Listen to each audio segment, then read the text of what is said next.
ચાર રાજ્યોની 5 વિધાનસભા બેઠકો ઉપર પેટા ચૂંટણી યોજાશે.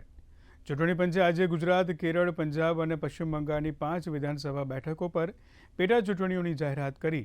મતદાન 19 જૂને થશે, જ્યારે મતગણતરી 23મી જૂને થશે.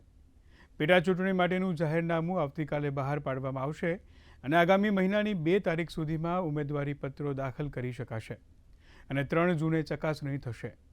ઉમેદવારી પત્રો પાછા ખેંચવાની છેલ્લી તારીખ 5 જૂન છે, જ્યારે ગુજરાતમાં કડી અને વિસાવદર બેઠક પર પેટા ચૂંટણી યોજાશે.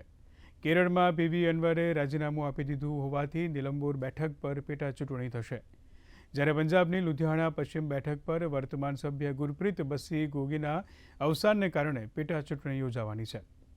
પશ્ચિમ બંગાળમાં વર્તમાન વિધાનસભા સભ્ય નસીરુદ્દીન અહમદના અવસાનને કારણે કાલીગંજ વિધાનસભા બેઠક પર પેટા ચૂંટણી જરૂરી બની છે.